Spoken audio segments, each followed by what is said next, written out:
Welcome, everyone, to the post-Week 1 edition of the Waiver Wire podcast. Obviously, it's time to get into it. We've found actual NFL games and knowledge and information that's happened, and we have to react. Week 1 has typically been the best time to go ahead and get waiver wire pickups, guys that help you out throughout the entire year. We have been on the show past years talking Cordell Patterson in his breakout season, really his lone season, right, Jake? It wasn't like breakout means he's been good in past seasons or future seasons, I should say. Justin Jefferson was another highlight of ours over past years too. So we're looking for the Justin Jefferson rookie year, the Cordell Patterson, his 1 year that he was good. That's the guys we're talking about for today's show, or at least trying to find. And I'm looking forward to it. And we've got a couple at all the positions here. Let's get some winners. All right, let's hit the music.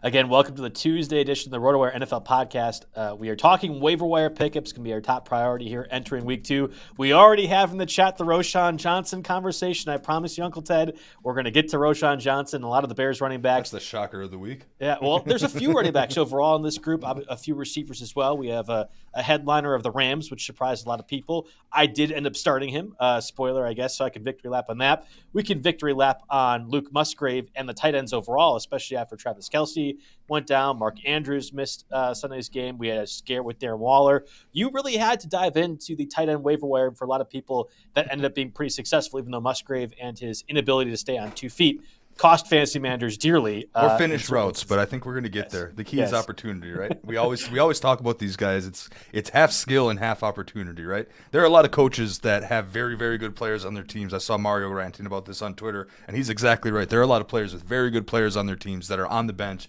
for half of the game, inexplicably here, and we'll hopefully sift through some of that traffic. I got a lot of snap count data and route run data from Jerry's box score breakdown. Fantastic article to check out on RotoWire, as well as just the eye test of a whole day watching football. So ready to get it going. Exactly. I'm Joe Bartel. You can follow me at Twitter, JB Fantasy Sports. As always, every Tuesday is Jake Letarski. You can follow him at RotoJake. We should start on a somber note, though, and it was somber for me. I guess I don't want to speak on behalf of you, Jake, but Aaron Rodgers goes down 4 snaps into his Jets debut, tears his Achilles. That was confirmed earlier today by Adam Schefter. Obviously done for the season. That will matter from a Superflex perspective. In the case of Zach Wilson, a lot of people were drafting Aaron Rodgers if you waited on QB as the possible low end, but for the most part, that wasn't one of the top picks and doesn't hurt a lot of people. It just sucks. And as a guy that's 39 years old, I was, in the case of Aaron Rodgers, I'm hoping that this is not a career-ending injury. Yeah. I'm concerned that it could be. And if there's anyone that can come back from a mentality perspective, it is Aaron Rodgers. But this was a sad morning for me. I missed it. I mean, I turned into the first quarter. I didn't even see the injury. I was kind of getting updated later on. It was sad for me last night, and I still woke up sad this morning. Yeah, no, I'm with you there. I mean, any fans doing a victory lap over this is shameful, frankly. You hate to see it happen to a guy that did so much for the franchise. And yeah, I hope it's not career ending. But man, he was already kind of inching towards the end of his career there, and we'll see. Definitely, I had some Aaron Rodgers shares too. So on top of that, there's a fantasy implication. I'm certainly not excited to be rushing out and picking up Zach Wilson. We'll see who the Jets get on the phone here. I doubt everyone's like, "Oh, get Tom Brady on the phone." Like, you really think he just did a victory lap at Gillette? Yeah, he's just back in New England. He's going to come back and play for the Jets? Absolutely not. You got a better chance of like Philip Rivers or Matt Ryan or who knows, like a Trey Lance, someone starting again, getting him traded once again. But yeah, it's crazy to think what the Jets are going to do now because they are 1-0. Their defense looks phenomenal. Garrett Wilson looks every bit of anybody that hyped him up should not get dinged this year because, man, is he talented. He is very, very good. Now, will he be able to be talented enough with Zach Wilson at the helm? He's probably better off with Mike White at the helm, but Garrett Wilson is still poised for a great fantasy season. Maybe not great, maybe not first round value, but still top 3 round values. I think his skill is going to be able to supersede whatever happens at quarterback there. And the other biggest takeaway for me was Breece Hall, man. Is he the new Adrian Peterson? Is he the bionic man? I fully left him off my draft boards. I'll be the first to admit. I'll take an L on this one. We'll see if this can keep up. But Breece Hall passed the eye test and then some. He looked great. He looked nimble. He was making big plays and solid runs when there was nothing at the line of scrimmage. Stutter stepping, bouncing outside, finding little seams that barely even exist. So I'd be real happy if I were a Breece Hall owner right now. So there are some bright spots to look at the Jets, but they're definitely going to have to address this quarterback situation, and that's something that the 2 quarterback leagues, the ones that I'm in, I've got one with Rodgers in, and it's not looking good for me. I've got just Kirk Cousins, and I'm not even going to be able to start a second quarterback until something pops up now. So we're going to have to see what happens here. But Jets, they still have so many pieces, but that's not the way I wanted to win my under 9.5 wins best bet, that's for sure. Or the missing the playoffs. You were in on that a couple weeks ago as well too for the Jets. The chat, I mentioned Andy Dalton as a Jets replacement. I don't even know if that's the case. The one that came to mind was Joe Flacco, who had experience with them last season. For the most part, the offense, as the same. I know Alan Lazard and Randall Cobb are there, and Lazard actually had some plays last night, but I don't think Cobb's going to be a huge factor, even if Rodgers had been healthy. Yeah, Carson Cobb was more likely to be a factor as the emergency quarterback if Wilson took a couple more hits. Right. Well, and I think Carson Wentz actually makes the most sense. I've heard a lot of people say you can't trot out an old man behind that offensive line. That's why Rodgers got hurt. No. Like David Bakhtiari said, the turf is the reason why Rodgers got hurt. Yeah, we should have hit that right away, right off the bat. Right. Because, that's the reason why. But I do not believe that Matt Ryan would be successful behind that offensive line. I don't think Andy Dalton would be either. I'm not sure Carson Wentz is that much of an upgrade over Zach Wilson. I don't think he would be any less turnover prone than Zach Wilson. So in that regard, he had a number 3 pick from a couple years ago. Why not just roll the dice and see if the tutelage of Aaron Rodgers can get Zach Wilson to a point where he can be successful? For what it's worth, the Jets have said they are not interested in looking outside to get a QB. Yeah, of course they have to say that, right? Talk to us after next week when you play the Cowboys defense, which looked mighty good Sunday night against the Giants. Oh yes. That's a really interesting figure. So I was going to say, by the numbers now, I wrote this down in my show notes here. Jets Super Bowl odds moved from plus 1,600 to plus 6,000. Jets to make the playoffs moved from minus 130, pretty favorable, to plus 215. Vegas reacted quickly and swiftly there, as one can expect. What about the Bills, though? I mean, we got to hit some stuff going on in the Bills. I mean, 3 picks for Josh Allen, bad ones too. Because I tuned in for most of them. Like, what is happening? Why did that decision get made?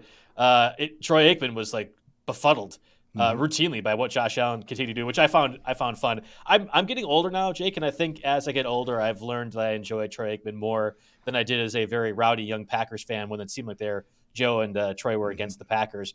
But it was kind of funny to watch Troy Aikman just be like, Josh, why have you done this now 3 consecutive times? Jordan Whitehead was licking his chops every time Josh Allen dropped back last night. Yeah, this is a tough one because you always have these types of dilemmas week 1, right? You have to think like, is Josh Allen maybe going to regress a little bit, or is the Jets defense honestly that good? And from the eye test, it looks like some of these errors were certainly preventable. That's for sure. I mean, overall, I'm not really super concerned about Josh Allen. I'm definitely not concerned at all about Stephon Diggs, who caught 10 of his 13 targets for 102 and a touchdown here. He looks excellent, and I might be a little concerned about James Cook, but again, I liked his usage. I liked the way that they were using him on screens, and he seemed to be the primary back there. But I think they just ran into a buzzsaw of a defense. This defense is excellent. The Jets defense, we have to give them credit for sure. Yeah, that's the biggest takeaway for me. I mean, Stephon Diggs was great. Some people have gotten concerned at certain points during draft season. Well, he left a preseason or training camp or whatever. Sean McDermott had those kind of weird comments. Don't be worried. I mean, that's one of the best receivers with a pretty good quarterback, even though all the faults that Josh Allen had last night. Like I think Stephon Diggs is firmly entrenched as a top 7 overall, top 8 overall fantasy. I might be a little concerned about secondary pass catchers. I mean, eventually the Bills are going to get into shootouts here, but Gabe Davis didn't do a whole lot with his 4 targets. Dalton Kincaid and Dawson Knox, 4 targets apiece, pretty much identical lines. Nothing too crazy there. They're going to be playable tight ends when you have to, but definitely not game changers. You had mentioned Breece Hall was one of those guys that maybe you're going to be taking an L on as the season progresses, given how great he looked Monday. I kind of felt that same way with James Cook, who got a lot of the workload out of that Bills backfield. Latavius Murray got a few carries. Damian Harris got even less. Both those guys feel droppable to me, and I know in a few rosters I consider Damian Harris as one of my last picks. Murray and Harris definitely droppable. In a game when they were behind, Yeah. And would have to, in theory, maybe use those guys a little bit more. I mean, maybe that game flow helped James Cook too, but James Cook is the guy. And even though it wasn't a huge fantasy performance, his usage was absolutely encouraging. Yeah, so that's one of the biggest takeaways for me, other than the Jets getting that surprising win, is that James Cook looks like he is going to be a relevant 3-down back for that team, if only because Damian Harris and Latavius Murray definitely don't seem like they're going to be critical, at least in that regard.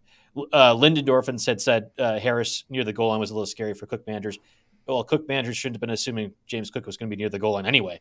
I assumed Damian Harris was going to get more carries, kind of like Devin Singletary last year. One carry for Damian Harris. That's my answer to that. Okay. If you were drafting James Cook, assuming he's getting goal line carries, then you should trade Cook now because you have no idea what the concept was going to be for him anyhow.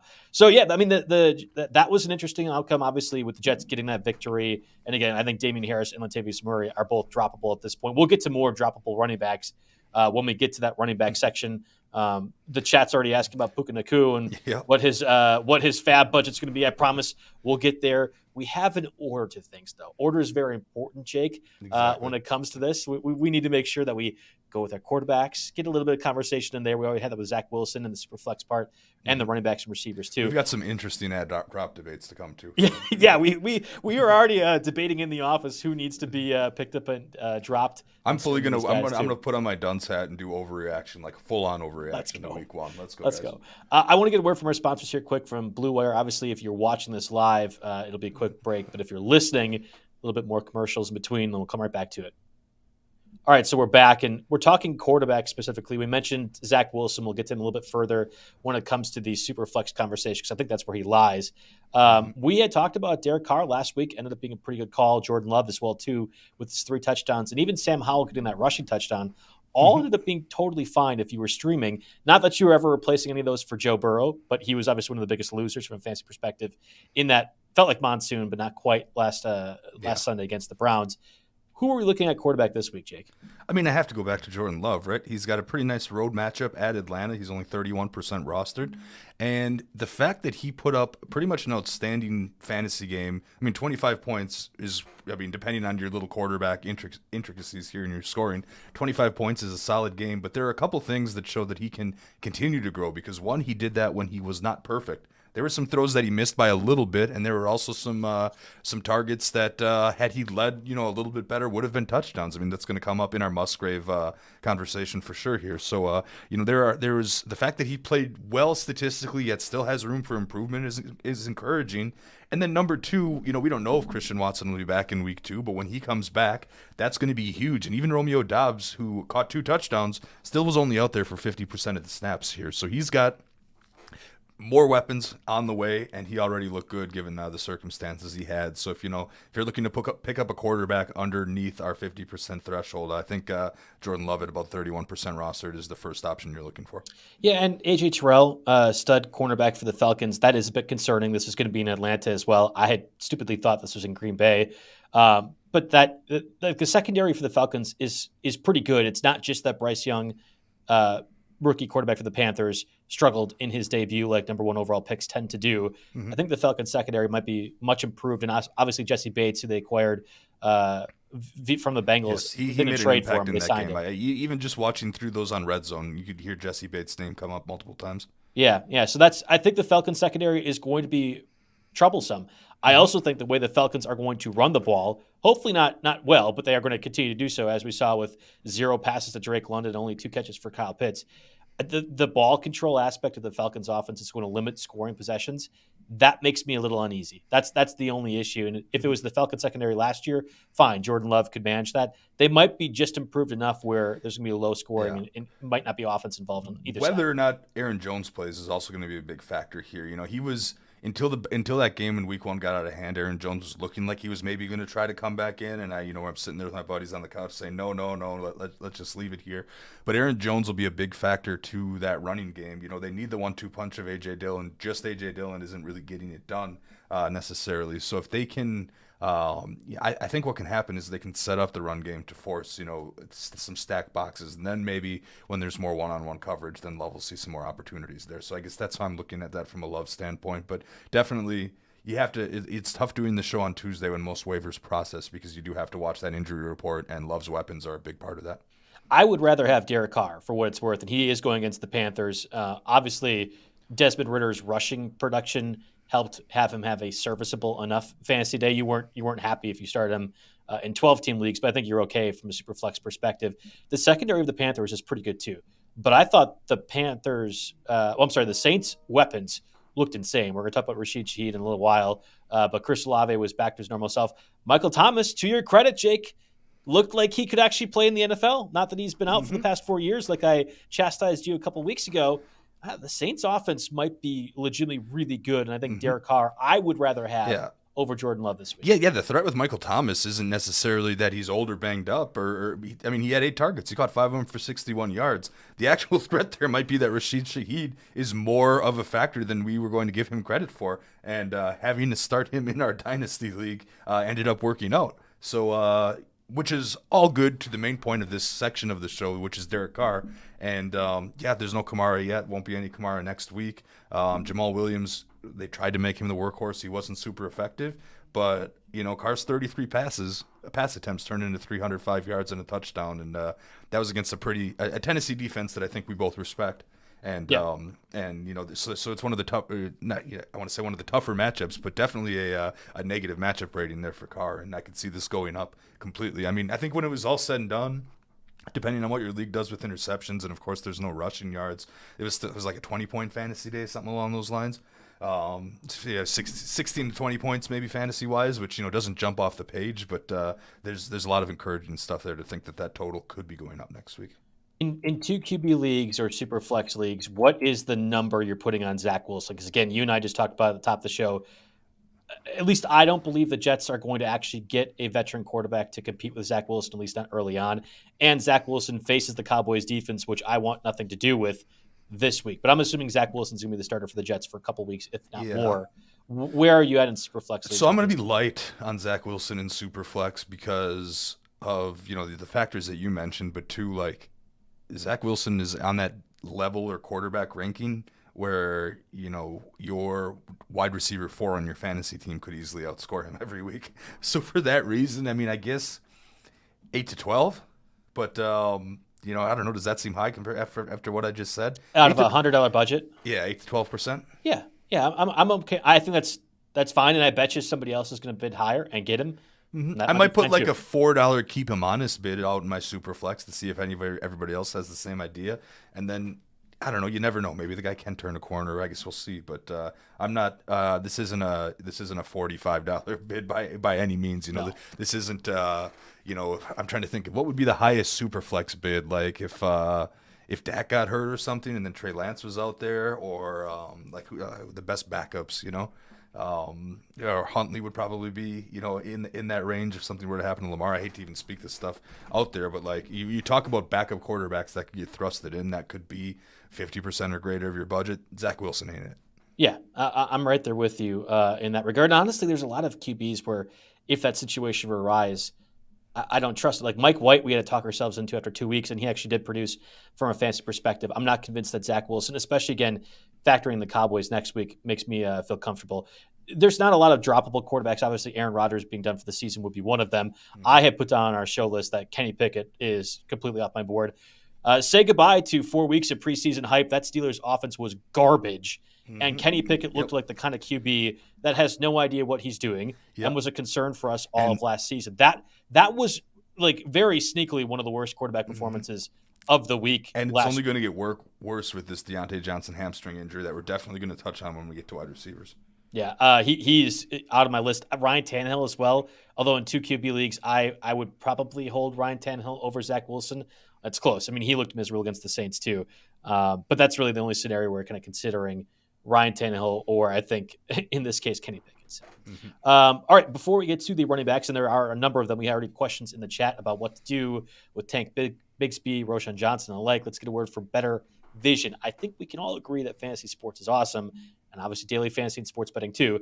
That's why we have so many accounts. What's not awesome is going to a bunch of different apps to find the best odds and manage all your fantasy lineups. Enter Bettor Vision. That's Bettor Vision. Bettor Vision is the only app that syncs all your fantasy DFS, and sports accounts in one place. We only show you the best odds for every bet, so you'll always get the best value. And our dashboard is the only one-stop shop to track all your fantasy matchups, DFS picks, and bets. Visit Bettor Vision, Bettor Vision.us to download Bettor Vision today. I've loved that experience. I had a few different parlays out. Of course, the Seahawks killed me on those. We'll talk about that in the Rams matchup a little bit later on in those parlays, but Bettor Vision was definitely helping me out in terms of that. And I also have our over-unders and a few of the ones that we liked a lot from our podcast a couple weeks ago tracked in that same app. So check them out if you get a chance. Last week from the running backs, we talked about Deion Jackson, who did get the start. Evan Hull was not a factor because he got injured right away, and then Zach Moss did not end up playing. So in that regard, he was fine. I had to flex him in a few spots. The 2 fumbles was not ideal. Devon Achane wasn't a factor. I don't even think he played, actually. No, he was a healthy scratch, actually. Yep. And then Chuba Hubbard did okay. Sean Tucker did okay. It was Tyler Algier that I think is going to be a really interesting topic if he's available. Yep. He does not meet our threshold. I want to be clear. Yeah. He is rostered in 57% of leagues. Yeah, in case you missed this at the beginning, that our threshold is Yes. 50% of Yahoo leagues, and usually I'm grabbing those percentages on Monday afternoon, kind of when I'm starting to put the show together a little bit. So, there might be a couple guys that creep up past that. But Algier is definitely past that at 57%. But I just want to throw that out there that he is probably the top pickup if he is available. That's really the first name you type in just to be safe, right? Because 43% is a whole lot of leagues. Granted, there are probably a lot of 10-team leagues and whatnot. But I will say that Bijan looked very good in the open field. He looked excellent. But Algier is clearly the goal line back here, and there's value in that when the Falcons' offense can click like this. You can have scenarios, especially as run-oriented as the Falcons are, where 2 running backs are viable. I always think of Mark Ingram and Alvin Kamara, right, famously with Sean Payton. If you understand that same concept, this shouldn't be surprised to have Tyler Algier and Bijan Robinson startable fantasy assets for you each and every week. Even more recently, Tony Pollard and Ezekiel Elliott. And I think Algier is more explosive and a better running back than whatever Ezekiel Elliott was last year at his point in his career. So I'm really actually interested in this offense.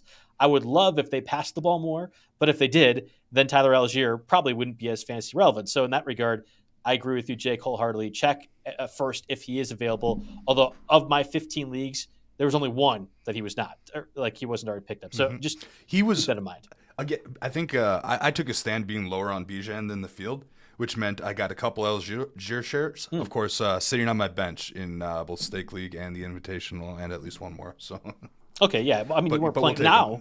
Now I think you definitely can, especially against the Packers defense that I'm definitely starting him this week. Yeah. I would be playing him as well, too. I played Khalil Herbert, and I wasn't really upset about that either for last week. So, all right, let's talk about guys that actually are under our threshold, although at least marginally in the case of Kenneth Gainwell, who ended up being the main running back for the Eagles. Yeah, DeAndre Swift, not really a factor. Rashad Penny was a healthy scratch. Boston Scott really didn't do a whole lot.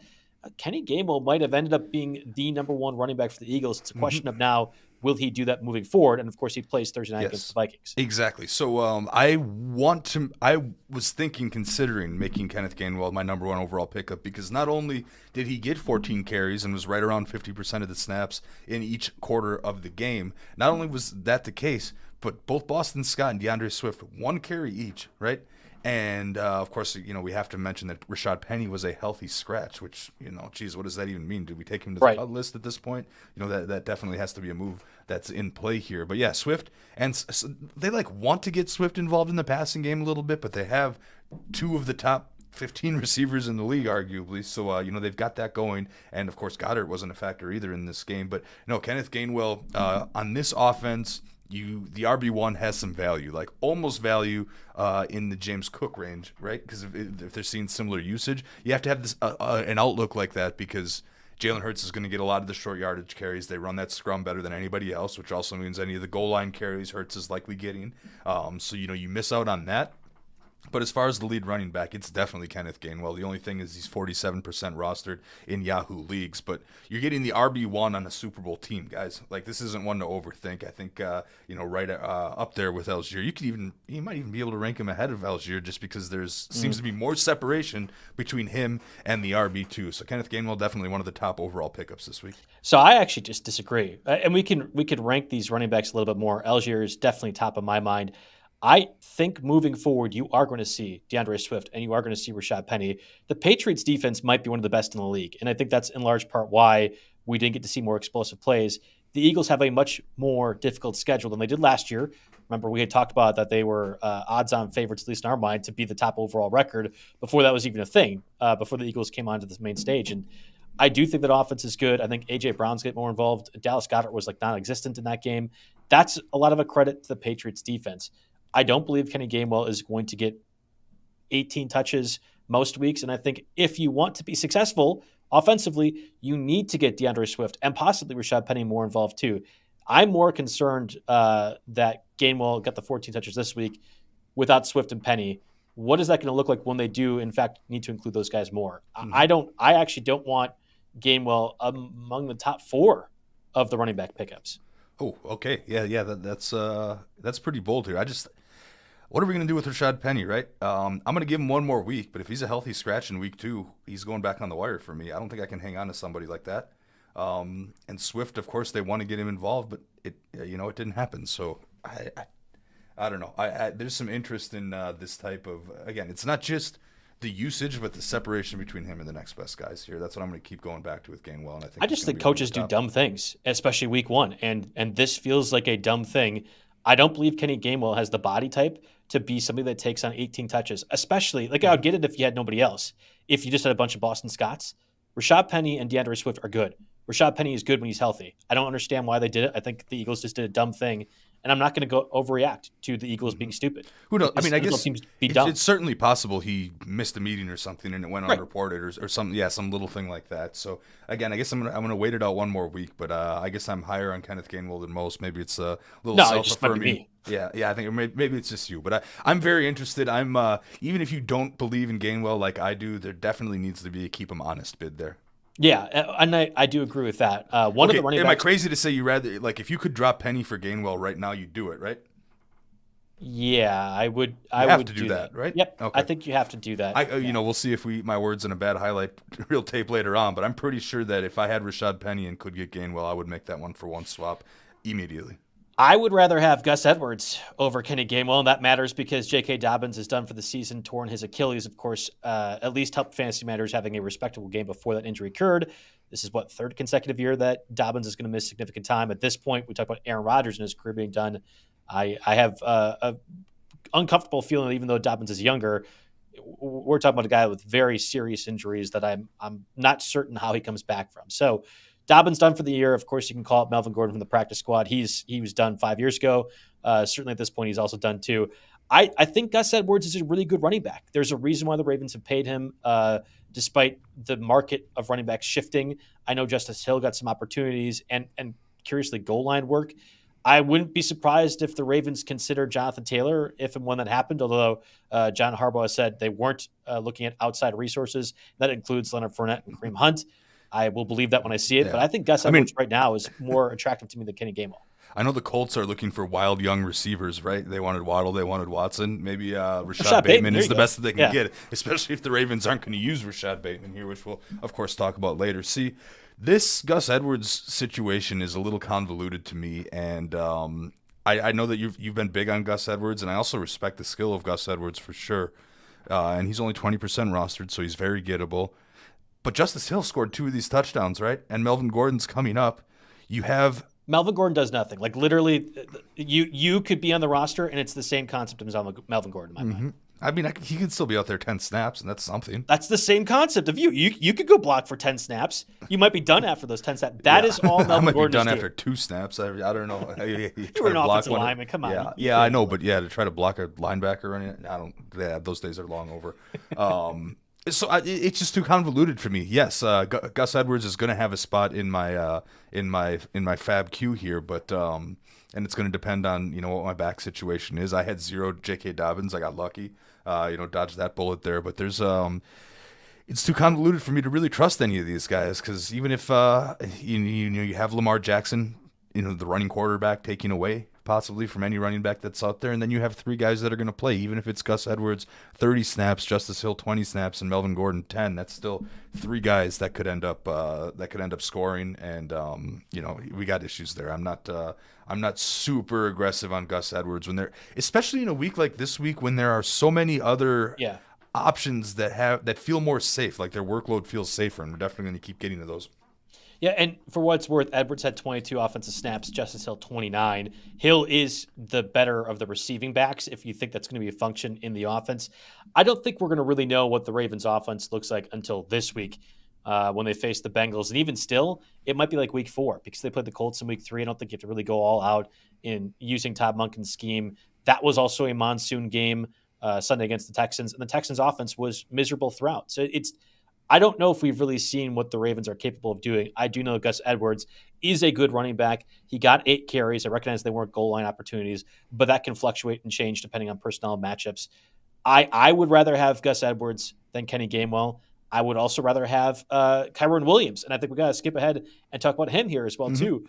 He played 52 offensive snaps in a surprise win for the Rams. Yeah, so okay, I totally missed that. When I was somehow I went through the box scores and all the stats and all the advanced stats, and I whiffed on the fact that he played 52 snaps, which is let's see, that's 66.7% snap share, and it's deceiving because Cam Akers he got 22 carries compared to 15 for Kyren Williams. But he was only out there for 26% of the snaps, and Cam Akers didn't really run any routes at all. He had a 5.3% ran rate. So, man, Kyren Williams is the guy there, and I completely overlooked that. He's only 7% rostered. The one. And of course, it's a good rest of season outlook, right, given this distribution. But just the one and only knock on Kyren Williams and the fact that I think you might be able to get him cheaper than you would otherwise. And that is because he plays the 49ers this week, who are going to have one of the best defensive schemes in the league. They're going to make, I think, they've got Aaron Donald, right? So obviously that's red flag number one. And, they've got some of the best pass rush. And I think the 49ers offense is going to go get ahead, and which actually that could be advantageous for Kyren Williams if they're playing from behind, because he's clearly, based on these situations. Neither of these guys, they got 2 targets combined, and 2 they were both to Kyren Williams. So the running backs just aren't getting targeted much in this offense. So Kyren Williams is interesting, and there's an absolute spot on him in the wire on your team potentially for the rest of the season, and that's certainly one that I would not have guessed, because I think on a whole the Rams were just going to be bad this year, and I didn't give them a lot of credit, and I didn't think that they could have 2 useful running backs on the team. And there's no doubt Cam Akers' stock is down despite a solid fantasy line, just because of how much Williams was out on the field. It wasn't solid. He got the touchdown, and I wrote it in our notes as well. He got the touchdown in the end of the game. Oh yeah, and it was only after Kyren Williams had 2 goal line opportunities, and then 22 carries for 29 yards. I'm looking at that. I must have totally misread this box score at the beginning, but that's definitely stock down despite the touchdown salvaging the day. Is the point. So there's a lot to work off with the Rams, and I think it first starts with what you mentioned. We both think the Rams are not good, and I still think the Rams are not good. Timothy Johnson mentions in the chat that Cooper Kupp could be out a lot longer than 4 weeks. I would agree. We said this maybe 2 weeks ago when we were doing our over-under stuff. I would be surprised if they shut him down for the entire season. I don't know if they would need to. I don't think this hamstring injury is going to linger, but I think there's a point in the year, or at least I thought prior to Sunday, the Rams are going to stink so bad that Stafford and Aaron Donald and Kupp are just going to get sat down, and it's Caleb Williams time. Let's see how bad it can be with the Cardinals. But then they end up winning and beating the Seahawks pretty handedly. And I know that Sean McVay has had Pete Carroll's number over the years, but this was without a lot of weapons, a lot of defensive opportunities, and they completely mitigated everything I thought the Seahawks did well last year. So it's either, there's 3 options here, Jake, but to me it's either are the Rams better than we think or the Seahawks worse than we think. And I might be leaning towards last year was a bit of a pumpkin scenario, right, where Cinderella were turning into a pumpkin with the Seahawks offense, who had a pretty easy schedule throughout the entire year, as opposed to the Rams just being really good. But the NFC West is really weird divisional-wise. Like they have always been, for the past 8 or 9 years, just really wonky with a lot of the stuff. The other part with Cam Akers, we have seen Sean McVay be really stupid and really weird with Akers the past 2 seasons. And it's entirely possible that this is another one of those scenarios again, where Akers is going to end up doing a whole lot better. But it's not as if he didn't get opportunities. 22 carries for 1.7 yards per carry is awful. And I think it should be really concerning. Kyren Williams is the better pass catcher of the 2 running backs. It's not particularly close. That was his selling point coming out of Notre Dame 2 years ago.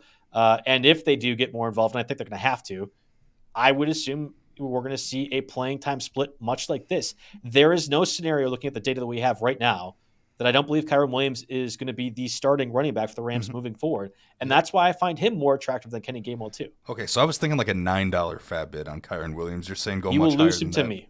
Yeah, okay, fair enough. That's with $100 budget. A minimum 10, minimum 10% for you to grab him in stake league. That's fair enough. So I know my keep him honest bid here. I am, again, he could be the starter. I don't know. I feel like what is it? Jazz thinks that Akers will likely get his likely earn some of that work back. I mean, he says Kyren's bad. I guess I'm not disagreeing with that because Kyren had plenty of opportunities last year to win it back.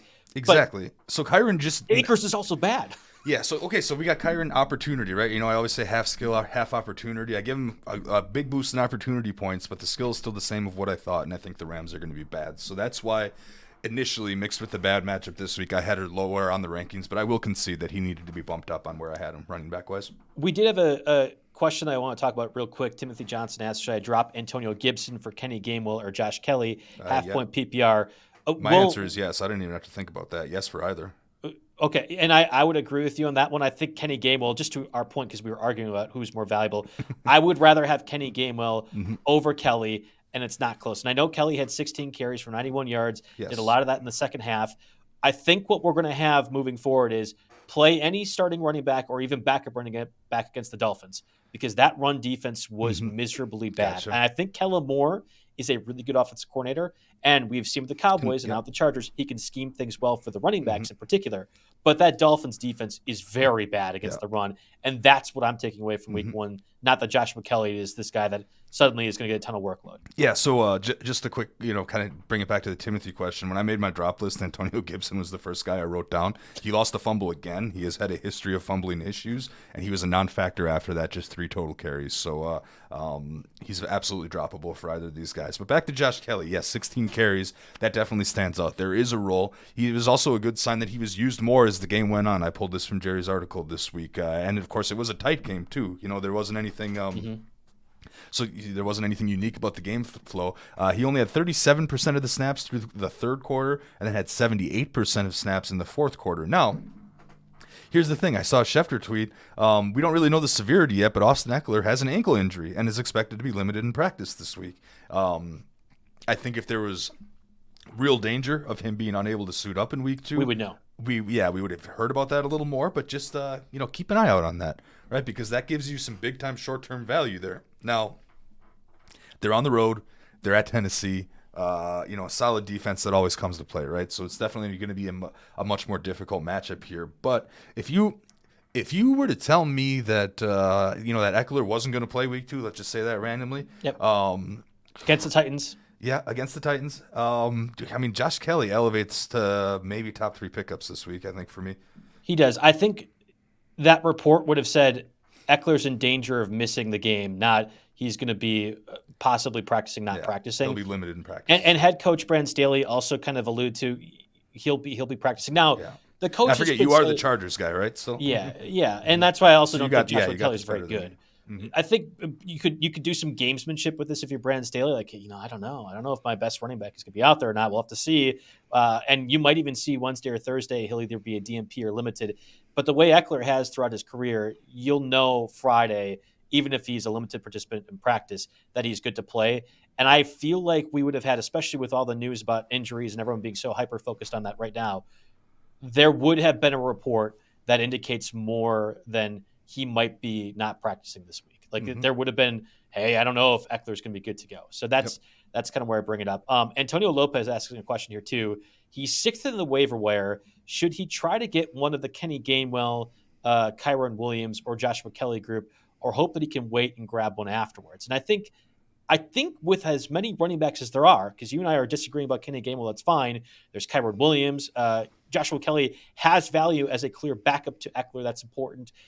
You could probably wait to grab one. I don't think you have to waste a higher waiver wire claim on any one of these. But do you disagree with that statement? I actually think I was actually going to say make the claim, but I guess it depends on how much you how highly you think of the intelligence of the rest of your league, right? And how active Right. they are on the waiver wire. Like, because if those two are out there in any of our office leagues or expert leagues that we're doing, there's no way they're just going to slip through claims and get picked up for free. Even in my 12-team, you might be able to get away with this in week 12 when some of the teams have mailed it in, but you definitely can't get away with this in week 1. So I kind of thought Kyren Williams could sneak through. Yeah, Williams maybe. Gainwell won't sneak through. Thing. I think there's no way Gainwell sneaks through. I would agree with you. Maybe Kyren Williams, because of the 49ers matchup.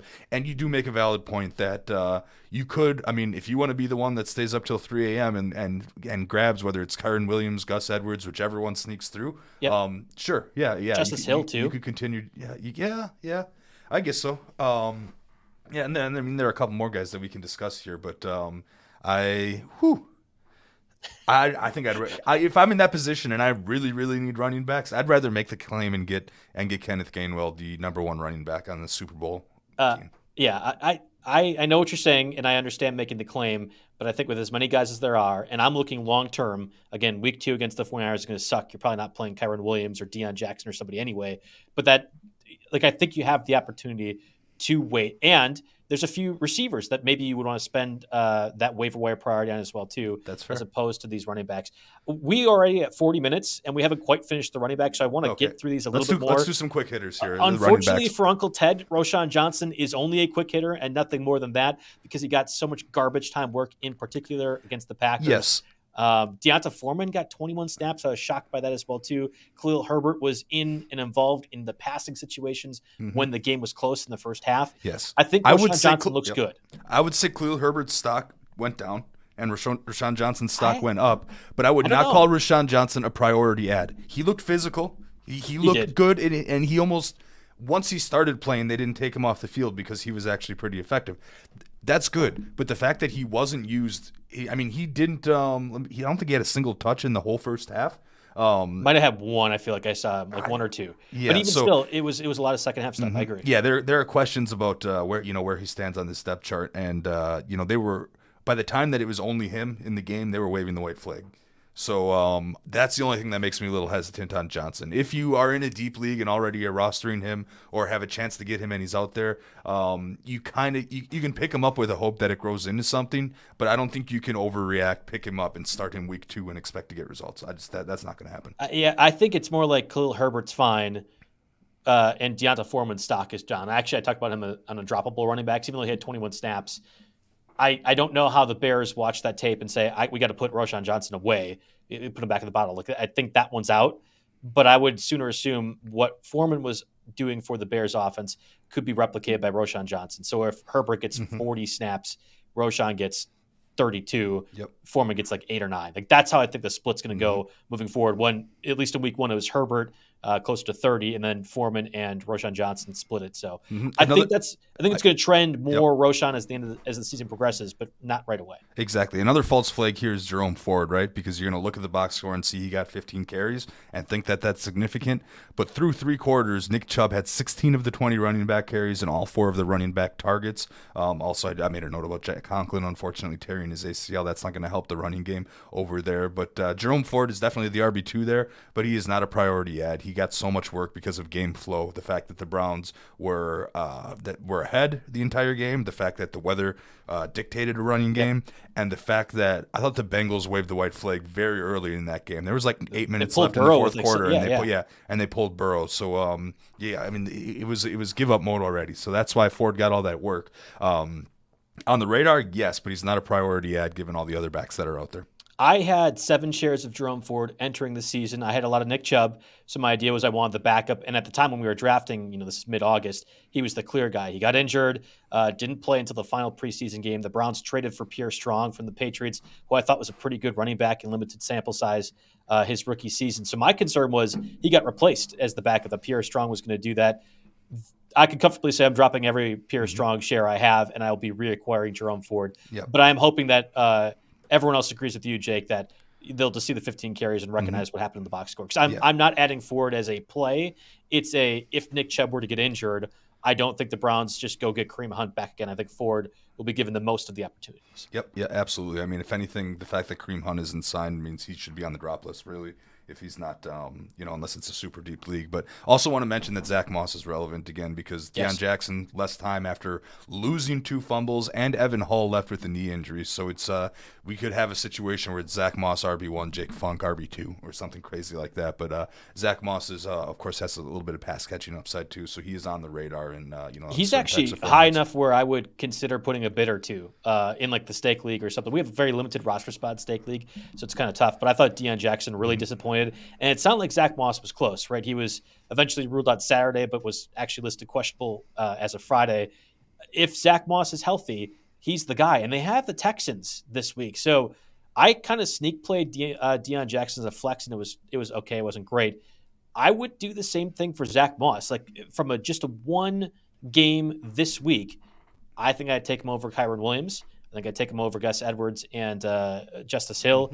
Maybe I still have Kenny Gainwell just this 1 week, but Zach Moss he's higher than Josh McKelly on my list. They're at the Texans, so that's what I'm saying. It's a good matchup. Yep. Yeah, I think Zach Moss is the 3-down back for an offense that looked not too bad with Anthony Richardson. Yep. I was surprised with how they ended up operating. Real quick, droppable guys. You were far harsher on the running back droppable guys than I was. Yeah, I'm very, very aggressive here. So, we'll start with some of the easy ones. Antonio Gibson, I mentioned earlier. I will say that personally, I'm giving Rashad Penny one more week. One more week. And although I put him as consideration, because in a 10-teamer, you're going to have to make some tough calls. I'm in a similar boat with DeAndre Swift, right? You're going to be able to find out real soon, and he's in there. I mean, if it's a 10-team league, and if you're not a Christian McCaffrey owner, Elijah Mitchell gets out there in consideration, only 15% of snaps. That's not good. I still like Chase Brown, and I'm keeping him in my 16-team league, but in anything else than that, I'm dropping him because he was a healthy scratch, while Travion Williams saw 27.8% of the snaps. I'm not saying drop yet, but red alert for Devon Achane and Zach Charbonnet. They are not involved in the offense at all, it looks like. So, maybe you don't want to – I don't think you want to cut bait with those guys quite yet, because a lot of those guys you drafted hoping, by week 6, week 8, that they would be helpful in the offense here. But if you have tough decisions coming up, man, I don't think those guys are completely must-holds in every 100% type of format. You have more reasonable drops, though. Yeah, and I actually think I have a lot of shares of Charbonnet. I think like 6 of my 15 rosters and 7 of my 15 is Elijah Mitchell. None of these running backs that we talked about am I considering dropping for either of those guys. I think Charbonnet is really great, and the Seahawks are just dumb. And I think Eli Mitchell, similar situation, if CMC were to get injured, becomes easily the top starter. And I don't like any of the other scenarios above. Like, I'll have both these guys easily over Kenny Gainwell. My droppable guys. So, like Eli Mitchell or Kenny Gainwell, if you're in a 10-team league with tight rosters here. For me, that gets that. I still think I'm holding on to Eli Mitchell, but man, it is a lot closer for me than it is for you. Once again, than getting the number 1 back on a Super Bowl team, top offense in the league versus rostering a handcuff. You want to get someone that'll potentially be a difference maker. And the difference maker is the handcuff in this scenario. That's exactly why in a 10-team league I have Eli Mitchell, because I think if everything were to break right for you, not for Christian McCaffrey managers or himself, but for you who has Eli Mitchell, you're talking about a guy that you're starting each and every week in your lineup. There's never a point where I'm going to confidently say that for Kenny Gainwell. And I know what happened week 1 against the Patriots. I get that. I don't feel confident I'm ever going to say that about Gainwell. You could for Eli Mitchell, so that's why I have him. We've spent too much time on running backs already. Oh, yeah, there are too many good ones.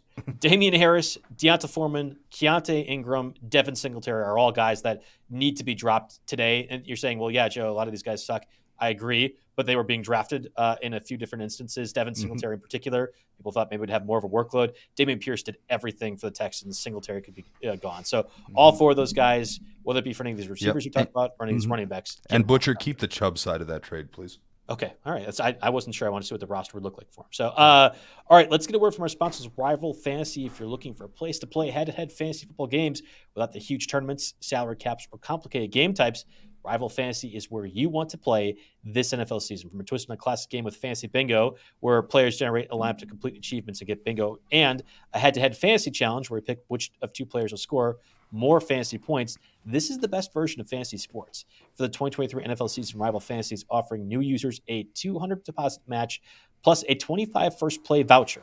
Rival Fantasy is so confident you'll love the experience. They're giving you money to play right out of the gate. Experience the future of fantasy sports on Rival Fantasy and become a rival today. All right, last week from the receiver perspective, we had talked about Van Jefferson with the Cooper Kupp injury. We talked about Marvin Mims with Jerry Jeudy out, Jaden Reed with Christian Watson out, Diami Brown. None of those guys really hit. I actually played Marvin Mims in one of my leagues. That was not great. Van Jefferson ceded a lot of time to a guy that we're going to talk about here momentarily. And, a couple of the other ones like Romeo Dobbs, that was great, obviously, but rostered in a lot of different leagues that had 2 touchdowns. It's the Puke Nacua show, and I hope I'm saying that right for the Rams. 15 targets. That guy looked legit, too. Like, I'm not sure how much of the film you watched on the routes he was running or anything else. This is a top pickup for me, and I would drop him for maybe a few of those running backs that I liked a lot. But far and away, I'm going like 17, 15% range on my waiver wire because he is going to be a factor. And if I believe the Rams don't suck, then that might even be higher because I don't believe Cooper Kupp is going to be back on the minimum 4 weeks. Yeah, I'd say if you're a Kupp owner and really hurting at wide receiver, you could go as high as 22, 23 maybe. Okay. To get him. Now the interesting thing here is that Van Jefferson still led the whole thing in snap share, right? It was Van Jefferson at 72, Tutu Atwell, who's also worth a bit. I think he's going to have a role. He had 61, and Puka had 60 snaps. All three of them had an 89.5% route run rate, but Puka had almost twice as many targets as anybody else. And like you said, I fully agree that he passes the eye test here. He's definitely the top receiver pickup, and a case could definitely be made for the top overall pickup. I mean, he's our cover boy today. There's no doubt about that. There's short-term utility and even long-term utility, because if the Rams eventually get to the point where they're tanking like we expect, it's not like he's some veteran guy that they're going to sit and conserve. They're going to raise his value, make him show them what they have, and I'm all in on this. If you need a receiver, especially in those three wide receivers is the default now. All in. Let's go. Cool. I'm right there. I don't want to spend more time because that's like the obvious number one for me. I think Shaheed is also going to be near the top over a lot of the running backs too. I liked him a lot last year. He was kind of a staple towards the end of our podcast last season. At that point last year, he was more like the Drew Brees, Devery Henderson, right? The speed guy that's kind of a little bit smaller that could get you that 70-yard touchdown, but wasn't a huge factor. I think Shaheed's going to be a bigger difference maker, especially so long as Michael Thomas is healthy, and you have to be kind of accounting for him on that offense too. And Derek Carr, for what it's worth, was looking towards everybody. And I don't believe that rushing attack is very good with Jamal Williams or Kendre Miller when he's healthy. I don't think Alvin Kamara changes things. The Saints, if they're going to move the ball, it's through the air. I think Shaheed's a big factor of that. Yeah, Shaheed is wide receiver 3. I mean, from routes to snaps to any of these percentages, but he also leads the Saints through obviously through 1 week in average depth of target, which is good. They're looking to him to stretch the field. So there's going to be some boom or bust. You're definitely going to have some down games here, but also there's going to be some big games here. So I'd definitely get in on that while you can. While everyone's out there spending a bunch of FAAB on Puka, you could sneak in Rashad, a very startable receiver for a lot less cost. Only rostered in 16% of leagues, which I was kind of surprised with. There's a few others that you have higher, but I think we need to next talk about Kendrick Bourne, because if you're searching just by the stats, it's going to be the 2 touchdowns. He had 6 catches. Bill Simmons, if you listen to his podcast, has been talking about Kendrick Bourne now for weeks. And Mac Jones looked pretty good. He threw 55 times against that Eagles. This is not the Matt Patricia, Joe Judge offense anymore. It actually looks like a real NFL one, and Kendrick Bourne was one of the biggest factors. I don't think Devontae Parker played in this game, although I don't know if that matters too much for me. I know Tyquan Thornton was injured as well, too, who has been a difference maker at times when healthy. Kendrick Bourne might be the top receiver, even though I love Juju Smith-Schuster and he did okay. And I know Hunter Henry, we'll talk about later on, was a factor, too. I would throw a keep him honest bid on Kendrick Bourne as my wide receiver 6 for like $5 or $6. Yeah, but you remember we had all those conversations about Juju being like one real bad cut away from a serious injury, apparently. So we had that going on, and of course that could help the snap share, and that could make things even for when Devontae Parker comes back, because I do think Devontae Parker has a role there. I'm interested. And it's not just the raw stat line of 6 of 11 targets for 64 yards and 2 scores. It's the 91% snap share and 93% route percentage. Both of those were team highs. And he also has a pretty good matchup this week, especially if there's no Parker. The Dolphins just gave up 34 to the Chargers in week 1. And, I think we might see, like you suggested, I think we'll see a lot more Ramondre Stevenson in this game. But Kendrick Bourne, at least in the short term, looks like he's someone that's got to be up on your list. I mean, he was a pretty good receiver at times when healthy. It just was that system last year. Yeah, he was falling in and out of the doghouse like a little bit. It's like, suddenly he's getting all the opportunities. Then he's getting 0 opportunities. Now he's getting opportunities again. Hopefully, we can stay on the upswing if you're putting the bids on in here. Yeah, I like Kendrick Bourne. He's my number 3, and I would be rostering him a lot. We then get to some receivers that I don't know where to look at here. So Allen Robinson. The important context is that Deontay Johnson is going to miss a couple of weeks, right? I mean, that's the big deal for the Steelers. Yeah, we assume a couple of weeks. Tomlin already said probably unavailable for Monday Night Football. Somebody in the chat's asking about Kelvin Austin. We could talk about him in a second, too, from the Steelers' perspective. I think Allen Robinson got a bad roll of the dice with the Rams. I even think at times with the Bears as well, too. But there becomes a certain point where if you're as talented as we all think you are, we need to see it on the field. And that has been multiple years before that's really happened. So that I get a little bit uneasy. But the Steelers, they might not be very good. And even towards last year, I know when they made that run and obviously were winning games, Kenny Pickett was throwing so many boneheaded turnovers and making dumb plays that they had to pass the ball enough to get back into the game. It could be a scenario where Allen Robinson is involved in that same capacity too. I would sooner assume George Pickens just becomes a bigger factor, especially if Matt Canada figures out what to do offensively. Yeah, this is tough because Allen Robinson had a team-high 8 targets. He was 88.5% of snaps, which ties him with Pickens. So he's basically out on the field in their main base personnel. But yes, there are concerns about Pickett, and there are maybe even a little bit more concerns about Kelvin Austin, who, like you said, we kind of addressed that already, but only 1% rostered. Kelvin Austin was that 4.3 240 guy who got a ton of attention just for being crazy fast, and then he missed all of last year with a foot injury. He was 3rd in snaps, caught 6 of his targets for 37. I mean, I think they'll use Kelvin Austin in short pass scenarios, so maybe there's a little PPR bump for that, but I don't know. I'm not super interested in either of these guys. I'm looking for Puka. I'm looking for Shaheed. I'm looking for Kendrick Bourne. I might even be more interested in a guy like Rashee Rice than I would be these Steelers guys. Yeah, it's a good point. I hadn't even really thought about it because that game. I kind of put Rashee Rice as an honorable mention down at 36% because I think we talked about him, but Rashee Rice is definitely is getting more work than Sky Moore. I'm pretty sure he's going to see more work than Kadarius Toney this week. So good call so far for you on Rashee Rice because I mean obviously the stock of all those options go down when Kelsey is back in the fold here. But Rashee Rice is an interesting pickup. Only 36% rostered too, so definitely meets our threshold. On the other side of that Thursday night game, obviously with the Lions winning, was Josh Reynolds, who had that big catch towards the end, got them in that scoring position drive. And obviously Jared Goff, you think about that time dating back to the Rams, it has chemistry with Josh Reynolds. We saw it at times last season too. If it's going to just be the Amon-Ra St. Brown show and then mixing in a little bit of Sam Laporta, I think the Lions offense is going to struggle a little bit more than people thought initially.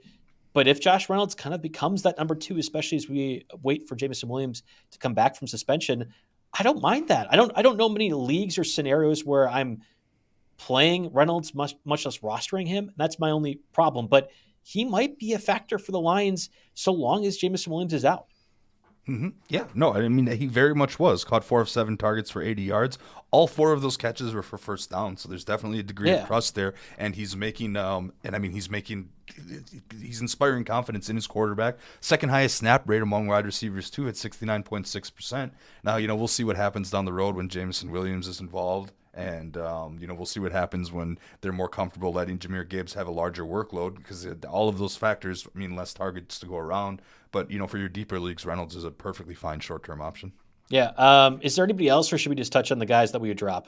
I mean, I jotted down Curtis Samuel, but, not inspiring a ton of confidence there. He had enough work to warrant a look here, and, we'll see what happens with Scary Terry all year. But he is fantasy relevant in your deeper leagues, I would say. Okay. I had wrote down, at least for receivers, I would drop Chase Claypool, obviously, with his awful, and this kind of drew like national highlights, his awful blocking against the Packers. Didn't really get involved. Just not trying. He just like that. I have him in a few places. He's gone. I won't even pick him anymore. I'll just drop Chase Claypool. Alec Pierce, there's a little bit of buzz about him at training camp. Josh Downs got the majority of the receiving work outside of Michael Pittman for the Colts. Michael Wilson played like 85, 90% of the offensive snaps for the Cardinals, didn't do a whole lot. I don't know how effective that offense is going to be where it's ever making Michael Wilson valuable. And then Hunter Renfrow, especially with Jacoby Meyer doing his thing. Although Jacoby Meyer getting hurt. I was going to say, I think I actually would almost consider throwing Hunter Renfrow in the pickups because of that injury. Because of the Jacoby Myers look. Jacoby Myers looked like he was Devontae Adams, right? And then he got his bell rung pretty bad and might have to miss week 2 there. So Hunter Renfrow, I keep off the drop list. You put Jonathan Peoples-Jones on here. I have a tough time. I know he was only targeted twice, but he team high 88.9% of the snaps. He's out there on the field, and you have this whole monsoon situation and about the worst game script he's going to get. I think you can still hang on to Peoples-Jones, but I mean, if you had a chance to get Puka, I guess, sure, then drop Peoples-Jones. Yeah. You had said Rashad Bateman. No, I'm holding on to Rashad Bateman. He played less than 40% of the snaps. He was definitely the wide receiver 4. In Baltimore? Yes, it was downpouring. It was ugly conditions. There was a lot of rain. Mm-hmm. I think they're going to, especially now with no J.K. Dobbins, they're going to have to pass the ball more. Bateman's going to be fine. I really have no issue. That he got 3 catches for 40 yards, actually. It wasn't only really that, but it was the fact that Zay Flowers looks like the dude over there. Zay Flowers looks awesome. I think I'm going to take an L on that one. Yes, I couldn't decide, right? I had 2 drafts on back-to-back days. I had the exact same spot. One I took Bateman and one I took Zay Flowers in, and I'm feeling a whole lot better about the Zay Flowers after week 1. I was pretty confident Quentin Johnston was going to be the better of the 2 secondary rookie receivers. Jordan Addison was a great call as well by me. Pat myself in the back. And you were dismissive of that one, but I was not certain about the other rookie receivers. And I leaned toward Quentin Johnston because I thought if and when Keenan Allen and Mike Williams were to get injured, and Mike Williams did actually, it's like, all right, we're already getting Quentin Johnston, but he came back. Quentin Johnston, wide receiver 4 week 1. He looked bad. And like only 20 snaps. Josh Palmer played 50-plus snaps. Say what you want about Josh Palmer. I think he's just a guy. Like if Quentin Johnston can't be more involved then, that makes me a little bit nervous. I think you could probably drop Quentin Johnston now for any of these flavor of the week guys. And maybe we bring him up later on, but Quentin Johnston definitely needs a multi-week injury by either Allen or Williams to become even remotely relevant. Yeah. Anything on the receivers, or can we move over to the tight ends? Yeah, I think we can go on the receivers. I did have a note about probably can't give up on DJ Moore quite yet, but Just saying, Bears fan. People drafted him in the 3rd round, Jake. Nobody's dropping DJ Moore right now. Better too early than too late.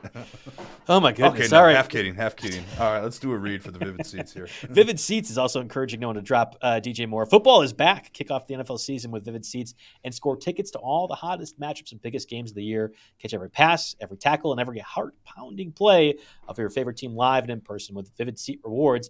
Now you earn rewards with every single purchase. Each ticket you buy gets you close to your reward. Just buy 10 tickets and then simply cash in your credit towards your 11th ticket purchase. It's that easy. Plus, Vivid Seats is offering you $20 off your first $200 ticket purchase with promo code RotoWire. That's promo code ROTOWIRE. From the 50-yard line to the upper deck, Vivid Seats has great tickets for all the 2023 games that matter to you. Just visit vividseats.com or download the app today. All right, we are patting ourselves in the back for a number of things. Luke Musgrave definitely belongs on that list, and it would have been a great call for us for the past 2 weeks if he could just stay on his feet. Close. Yeah. There was definitely one route where he seemed to cut short and then stumbled a little bit, and then there was another one where Love fumbled the snap, but caught a break and it bounced right back up to him, and then they completely left Musgrave all alone. And if Love leads him a little bit better, it's a definite touchdown. So what was already a good line for Musgrave in a day that he led Green Bay in both snap and route share, which is not something that you see often from tight ends. Actually, there's a sneaky guy later I want to bring up that's not getting talked about a lot that also fits that description. But and of course, Christian Watson's out. Romeo Doubs limited, played half the snaps, right? So that that's a factor here. But I think I'm pretty confident in saying Musgrave's going to end up a top 8 tight end by when it's all said and done. And at only 19% roster, I think he's one of the first tight ends that you look at. I know there's going to be a lot of people saying Hayden Hurst after the week 1. Yeah. And he absolutely deserves some of that consideration. I mean, we had beat writers and whatnot reporting how big of a factor Hayden Hurst was going to be. And he had a team-high 7 targets, caught 5 of them for 41 in a score. He's clearly a big factor. There's clearly rapport, with Bryce Young there. I'm very interested in Hayden Hurst, but you're still picking Musgrave first. And there's actually one other guy I really like. Yeah, I'm with you on Hayden Hurst and Musgrave. I'm going to let you lead into this other guy because I completely disagree, and he's not anywhere near my rostering list. Or, well, I was going to say, you're okay. I'm sorry. I thought you were. I don't want to talk about him at all. Like, he's dead to me and has been dead for a while. Not real life. So clear with that. So Okay, I'm going to say Mrs. Julie Ertz here, and Zach Ertz. He's only 5% rostered on Yahoo, plays the Giants this week. Now, listen, he only had 6 catches for 21 yards this week, but he had 10 targets. That's a team-high 10 target, or was it a team-high? Yeah, twice as many as any other Arizona pass catcher. Zach Ertz is still interesting for me. I started Hunter Henry with some success this week, but I also have Zach Ertz on that team, and I think based on the distribution, I am going to go ahead and throw him out there. And now let's look at this from the box score breakdown here. Clearly, 32 years old, coming off the ACL. There's some concerns there, but clearly he's okay. If he played 72% of the snaps and had a 90.9% route rate, which is incredible for a tight end. That's basically a wide receiver, right? And meanwhile, the guy that we were maybe worried about taking touches from him, Trey McBride, only played 36% of snaps with a 24.2% route rate. So maybe this changes as the season goes on. Maybe the Cardinals full on tank and Ertz just kind of throws in the towel and makes it so he doesn't want to get hurt again this year. That's certainly possible here. But right now, the numbers make it look like Zach Ertz is going to be significant. And they play the Giants, who were definitely letting Jake Ferguson get loose on a lot of routes. Ferguson might just be good, though. Yeah, Ferguson might just be good. Ferguson got loose on a lot of routes early in that game when the Cowboys still had a pass before I turned that off in the second half. So it's very interesting. Yeah, Ferguson's good, but Zach Ertz is definitely on the board here in this tight end wasteland. Yeah, see, I would rank it Musgrave, Hayden, Hurst. Jake Ferguson. I don't know what his roster rate is, and then Zach Ertz, because I just don't want. Yeah, I could put Hurst over Ertz. So yeah, that wouldn't bother me a lot. I just don't like the bad offenses, and I think the Cardinals are a bad offense. Say what you want about the Giants defense, but they got obliterated within the first quarter. It's going to be a home game. Again, I think that matters. Like I really do feel like the Giants have to turn around against a bad Cardinals team, and I don't think Zach Ertz is going to be super effective. It's important to note that Greg Dulcich, along with Deontay Johnson, might miss some time. So as a result, it's Adam Troutman, who came over from the Saints. I want literally nothing to do with him. I had picked up Logan Thomas in the one league that I didn't have Mark Andrews playing in. That was fine, but we also know the Cardinals' defense is really bad. Daniel Bellinger might get some catches, the backup tight end for the Giants against the Cardinals defense. I'm not convinced Logan Thomas is going to be a thing moving forward. Yeah, I mean, Logan Thomas gets an honorable mention because he had 8 targets, which was a team high. Adam Troutman also gets an honorable mention because, again, Greg Dulcich is injured, set to miss multiple weeks with a hamstring injury. Adam Troutman also had 5 targets, which was tied for second on the team here. I want to throw one more wild card out there because I know people in the fishbowl were with the tight end leagues and some 2 tight end leagues. Those things exist, or leagues where you get multiple flexes and get double receptions for tight end. I know these exist. So one guy that actually stood out to me when looking at the deeper box scores was Durham Smythe of Miami. Now, he is the only skill position player to take 100% of his team snaps in week 1. I pulled this from Jerry's box score breakdown. He ran more routes, like quantity-wise, than both Tyreek Hill and Jalen Waddle. He was targeted 7 times. Now, you look at the final stat line. He caught 3 passes for 44 yards. But this offense is good. Tua is good. I think it was Ted that mentioned ADP smasher for Tua. Durham Smythe is going to get his at some point or another, and the opportunity and the usage I love more than just about anything. So definitely, he's one that you might be able to fly under the radar. You don't need to use a waiver claim on it. You can do a $0 or $1 bid if you have to, but he's somebody that should be on the radar or on the watch list here before he gets a lot more expensive than he currently is. I'm going to give you a Jake Letarski cut, like a Jake Letarski level take of a cut. How about Puke Nacua, who was like a 10th or 11th round pick in fantasy, 0 catches, just 2 targets. Ryan Tannehill looks as bad as I think Ryan Tannehill has been for the past 3 years, and Ryan Tannehill has not been very good. Titans want to be run-oriented. We didn't even talk about Tajay Spears getting more snaps than Derrick Henry. That doesn't really matter to me much, and Tajay Spears is already well rostered above 50%. I don't think I'm dropping Puke Nacua. Yeah. But I loved what I saw from Musgrave, and I think Hayden Hurst is going to be a thing all season long, especially if the Panthers. Yeah, if you can go 1 for 1 there, you have to think about it. Absolutely. The Titans ran 3 wide receiver personnel for the entirety of the game. And I think we're starting to realize that maybe some of the Chigi volume last year was just due to their whole receiving core being injured, banged up, non-existent here. But between Hopkins, Treylon Burks actually led them in snap share, followed by Westbrook Akeen. I mean, they ran. It was okay. So Chigi was technically out there for more raw snaps than DeAndre Hopkins, but Hopkins got 13 targets. He's clearly the guy that Tannehill's looking for when there is an option. So they ran a lot of 3 wide receiver personnel, and they're a run-first team, like you mentioned here. With the attractive tight end targets that are out there, I think I would go ahead and definitely put Hurst and Musgrave ahead of Cheeky rest of season. All right, give me 2 minutes. Streaming defenses, maybe the Giants against the Cardinals, or is there less interesting or more interesting, I should say, more interesting names? Yeah, so I mean the Giants. Of course, we're going to do this theme all year, right? We're going to pick on the tanking Cardinals and Josh Dobbs in his second or third week just in the building period. Yes. So they're only 7%. You can get them anywhere. So pick on the Cards. Now, granted, most defenses that you drafted at some point you're starting, with the exception of a few here. But anyway, the Giants, they're the road team, but we have an over-under on this game of 37.5, and of course, the Giants gave up 40 points, but 2 of those were Dallas return touchdowns, right? Yep. So not quite as bad as it looks. If you don't, and I'll admit that's a little risky. They're going to show up at the top of the list, but it is the Giants who didn't exactly look great. You also got to think about the Packers a little bit. They're only 31% roster. I like them a little less because they're on the road. Yep. But they're coming off a big week, and there's some big plays. That Quay Walker return was insane. Hopefully he's healthy because I know he was evaluated for concussion. He took a shot at the goal line there. But they definitely showed some big play capability, and it is still Desmond Ridder after all, so you have to think Green Bay is in the mix. Got to talk about the Browns, right? 11% rostered. Myles Garrett was in Joe Burrow's backyard all day long. Had an outstanding game. They're at Pitt.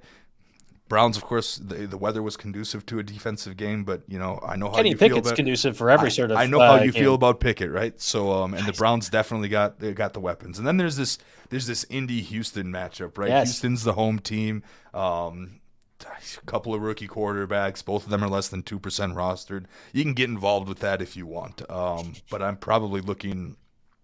I originally had the Browns ranked third, but I'm actually going to bump the Browns to number 1 at Pittsburgh, 11% after looking as good as they did. That's what I'm rolling with. We didn't talk about Tank Bigsby with the running backs. That guy had one of the worst week ones you could possibly have. You don't actually have to look it up, Jake. It's fine because I have not been high on Bigsby. I've been talked into by many smart people to be invested in him. Didn't have a whole lot of opportunities. Mm-hmm. He fumbled the ball. DeForest Buckner knocked it out of his hands when play was actually still live. Live. Yeah. He had another catch that went in for an interception. It was like a Kadarius Toney level of bad outing. And I don't think the Colts are facing another Tank Bigsby again for a little while, although the Texans do have Tank Dell for what it's worth. If you want to. For what it's worth, I'm not giving up on Bigsby entirely. He's 45% rostered. If someone drops him, I'm definitely going to be thinking about adding him, depending on what the rest of my team looks like. He got work. He's getting the work, and he's consistently getting the praise, and he did vulture a touchdown. So I mean, it's not bad. It's not a complete and total loss, yes, but he had a pretty poor game. I mean, are you cutting Kadarius Toney after week 1? We left him off. I wouldn't. I actually don't mind cutting Kadarius Toney. Fair enough. Like you were like, here, cut Eli Mitchell, Charbonnet. I'm like, Bigsby's just a bad football player. I know he's getting some workload. I don't think he's very good at the game of football. It's so hard to do cuts on this show, right? Because there's a million different formats, and it's not just when we say someone's a cut, it's a drop candidate maybe, given the right circumstances on your team here. Obviously, there are going to be more cuttable players than the ones that we have, and it also depends on what you're getting in return. So we do cuts for fun, so you can get bad sound bites from us later on. But also, like, if you're doing a waiver wire show, right, in the first place, you can't just say pick up 18 guys and cut nobody, right? So you got to have some guys that we try to level it out and balance it out a little bit for you, and hopefully we helped you through this week 1. Thank you to everybody that joined us today. We had some pretty good, a lot of live streamers and a lot of action in the chat, so we really appreciate you guys. Yeah, longer show, obviously, but I think a number of names, especially at running back, that we had to discuss a little bit further, so I'm glad we get to spend the time. All right, that is for us on this edition of the RotoWire NFL podcast. Back in next week, same time. Hopefully more top-end waiver wire picks to recommend. Best of luck to everyone's lineups.